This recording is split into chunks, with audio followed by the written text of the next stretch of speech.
Hey everybody, I hope you all are doing great. You're watching Law Classes by Shivani. So student, I am resuming back your UP Revenue Code Maze Question Answer Series. और आज का सवाल है What are the grounds of revision and review under the specific code? Question को solve करने से पहले I just want to have some talk with you all. देखिए ऐसा है कि माना यूपी PCSJ का नोटिफिकेशन अभी नहीं आया है, but you can't skip these subjects. You can't wait for the notification to prepare all these subjects. Basically मैं आपके लोकल लॉज की बात कर रही हूँ, रेवेन्यू कोड की बात कर रही हूँ. चेंजेस हुए हैं सिलेबस में, थोड़ा सा सिलेबस कम भी हुआ है लास्ट का पेपर में आपका. तो यहाँ पे वीडियोस में आपको ये फ़ायदा रहेगा कि आप अपने कोर सब्जेक्ट्स जो है पढ़ते रहिए. ठीक है, साइड बाय साइड अगर आप 5-10 मिनट का वीडियो देख लेंगे यूपी लोकल लॉ से रिलेटेड, तो क्या होगा कि आपका रोज़ एक क्वेश्चन प्रिपेयर हो जाएगा मेंस का. और कब ये सारे सब्जेक्ट्स आपके कंप्लीट हो जाएंगे, बिलीव मी, आपको पता भी नहीं चलेगा. ठीक है, तो इंटरनेट पे जो आप टाइम देते हैं, थोड़ा एंटरटेनमेंट के लिए भी देते हैं, तो आप यहाँ पे मेरी वीडियोस में आके अपना लॉ का कुछ सब्जेक्ट्स भी प्रिपेयर कर सकते हैं. सो स्टूडेंट, आप मेरी वीडियोस को ज़्यादा से ज़्यादा लोगों में शेयर करिए और प्लीज़ मेरे चैनल को सब्सक्राइब करिए सारे बेनिफिट्स उठाने के लिए. तो आइए बिना देरी करे आज का क्वेश्चन लेते हैं और समझते हैं कि what it is all about.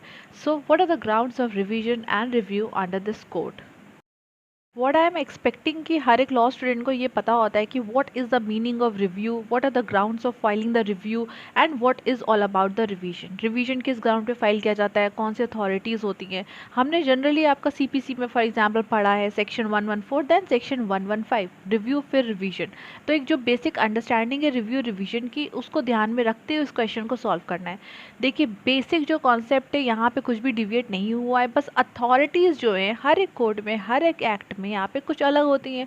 उसी तरीके से UP revenue code revenue matters में यहाँ पे कौन कौन सी अथॉरिटीज़ हैं, कहाँ पे रिवीजन आपका लाई करेगा और रिव्यू का क्या मतलब है. ठीक है, तो वो सारी चीज़ें आपको दिमाग में रखते हुए उस क्वेश्चन को सॉल्व करना है. अब यहाँ पे मैं आपको ये बताना चाहूँगी कि प्रोविजन में आप थोड़ा सा कंफ्यूज हो सकते हैं उनके नंबर्स में. किस तरीके से? नॉर्मली आप बोलते हैं review revision section 114 of the CPC then section 115 of the CPC. ठीक है, यहाँ पे पहले रिवीजन है फिर रिव्यू है. सेक्शन 210 एंड सेक्शन 211, 210 और 211, तो ये दो प्रोविज़न आपको लिखने हैं. अब हम इस क्वेश्चन को सॉल्व करते हैं. आई होप थोड़ा सा आपको समझ में आया है कि सेक्शन 210 और सेक्शन 211 आपको यहाँ पे लिखना था. बाकी ऐसा कुछ भी रॉकेट साइंस नहीं कि रिवीजन का क्या मतलब है, रिव्यू का क्या मतलब है, और इस क्वेश्चन को सॉल्व ना कर पाए, यहाँ कंफ्यूज हो जाए अगर आपको फर्स्ट टाइम भी फेस करना पड़ गया. बट मेरी वीडियो से आपको ये फ़ायदा रहेगा, प्रोविजन भी पता रहेगा और ग्राउंड्स ऑफ वैसे आपको खुद भी पता है. अथॉरिटीज़ में भी शायद आप थोड़ा सा कंफ्यूज हो सकते हैं, बट अथॉरिटीज़ भी यहाँ पे क्लियर हो जाएंगी. So let's begin. सबसे पहले हम पढ़ेंगे रिवीजन. रिवीजन का बेसिक मतलब क्या होता है, थोड़ा सा हम लोग कंपेयर करते हुए चलेंगे. रिवीजन का मतलब होता है to revise, to explain again. अब रिवीजन जिस तरीके से आपको पता है, चाहे सीआरपीसी का मैटर हो चाहे सिविल प्रोसीजर कोड में मैटर हो, तो वहाँ पे जुरिस्डिक्शनल इशू पे लाई करता है. सिमिलर आपके ग्राउंड यहाँ पर भी वही है. Revision always lie on the jurisdictional issue, means the issue related to the power of the जज. ठीक है, दूसरी बात ये, सीपीसी सीआरपीसी में आप ये पढ़ते हैं कि सीपीसी में basically it always lie before the high court, whereas in CrPC it lies before the high court और the session court. Revenue code में specifically the revision lies before the board और the commissioner. ठीक है, तो यहाँ पे ये authorities change आपको समझ में आ गया, क्या चेंज ऑफ अथॉरिटीज़ है. ग्राउंड आपका सेम है. अब यह है कि रिवीजन की एप्लीकेशन की अगर मैं बात करूं, तो यहाँ पे suo motu board of the commissioner they may call for the record of any suit decided by any subordinate revenue code. बहुत ही सिंपल सा है रिवीजन. आप अपने आप को कंसिडर करिए as a subordinate revenue code. ठीक है, एक सबऑर्डिनेट रेवेन्यू कोड है. अब आपने कोई सूट डिसाइड कर दिया जिसकी पावर नहीं थी आपके पास, जुरिस्डिक्शन नहीं था उसको डिसाइड करने का. ठीक है, पहला ग्राउंड. या फिर आपके पास पावर थी, सब जुरिस्डिक्शन था, that was vested in you but still you did not decided it. ठीक है.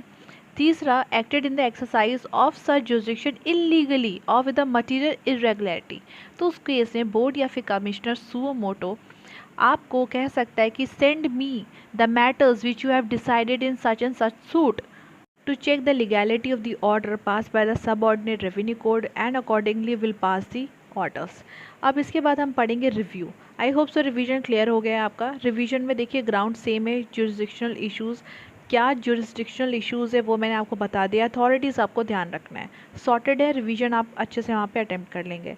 अब हम बढ़ते हैं रिव्यू की तरफ, that is been given under section 211। So review means to view again. एक बार रिव्यू हो गया, उसके अगेंस्ट दोबारा रिव्यू नहीं हो सकता है। First of all there can only be one review. आपको पता है कि रिव्यू में क्या होता है कि जो भी ग्राउंड्स रेस कर रहे हैं रिव्यू करने के लिए, तो उन्हीं ग्राउंड्स पे रिकन्सिडरेशन होता है।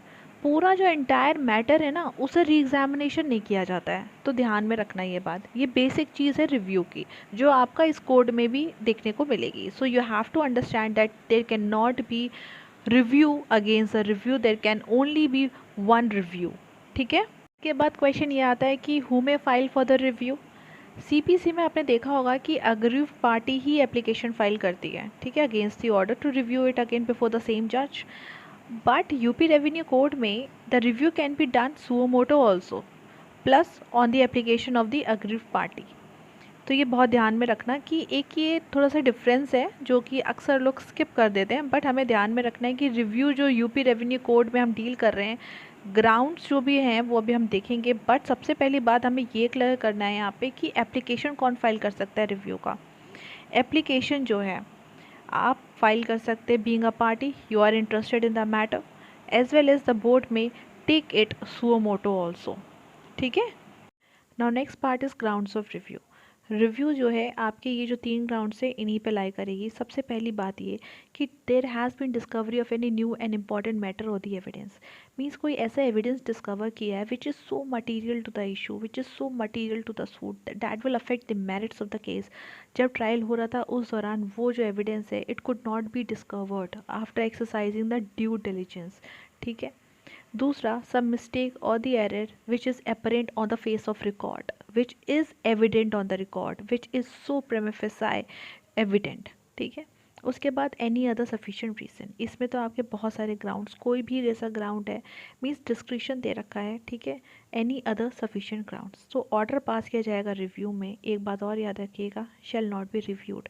ऑलरेडी मैटर जज ने डिसाइड कर दिया था, आप फिर से एप्लीकेशन फाइल कर रहे हैं उसके सामने, बोर्ड के सामने, इस कोर्ट में बेसिकली। तो क्या हो रहा है, आप कह रहे हैं कि ये सारे ग्राउंड्स है, please review your matter again on these following grounds. ठीक है। अब मैंने कोई एविडेंस लेकर मैं आ रही हूँ, सब ट्रायल वगैरह सब कुछ ख़त्म हो गया है, तो दोबारा जब उसने रिव्यू कर लिया, ठीक है, आपका सारा मैटर डिसाइड हो गया, तो रिव्यू के अगेंस्ट रिव्यू नहीं हो सकता है। ये एक रूल है जिसे फॉलो किया जा सकता है। आप रिव्यू की तो एप्लीकेशन नहीं फाइल कर सकते हैं, ठीक है, other remedies are there. So I hope so कि आपको समझ में आया हो रिव्यू और रिवीजन 210 211। मैंने सीपीसी सीआरपीसी सब कुछ कनेक्ट करते हुए आपको यहाँ पे बताया है, बिकॉज यहाँ पे जो ग्राउंड्स हैं ऐसा कुछ अलग नहीं है। What the thing is that कि आपको एक बेसिक अंडरस्टैंडिंग होनी चाहिए, अथॉरिटीज़ यहाँ पे पता होना चाहिए। So with this concept clarity you will nail this question, I am 100% sure about this. Review revision हमने सीपीसी सीआरपीसी और इस कोड में भी देख लिया क्या है मैटर पूरा। तो मैंने आपको सब सारे पॉइंट्स बता दिए हैं, बट आई गेस शायद एक पॉइंट रह गया है, ऑल तो इससे रिलेटेड नहीं है बट सीआरपीसी से रिलेटेड है। सीआरपीसी में कोई रिव्यू नहीं हो सकता है, ठीक है, it's a bar, it's a bar on the court for reviewing its own matter. ठीक है। ये मैंने इसलिए आपको बताया क्योंकि इससे पहले अभी एक इशू भी हुआ था, देयर वाज अ वुमेन जज, she reviewed the matter, criminal matter को रिव्यू किया था उन्होंने, so that was not allowed, it is bar on the court. So I hope सो ये सेशन आपको अच्छा लगा हो। 7-8 मिनट का वीडियो था, हमने रिव्यू रिवीजन को बहुत अच्छे से समझा। यूपी रेवेन्यू कोड का ये क्वेश्चन आपको यहीं पे एंड होता है। सो स्टूडेंट, अगर आपको मेरी वीडियो पसंद आई हो, ये कॉन्सेप्ट समझ में आया हो, तो please do like share and subscribe to my channel law classes by Shivani. We'll see you all in my next video. Till then, take care. Bye bye, everyone.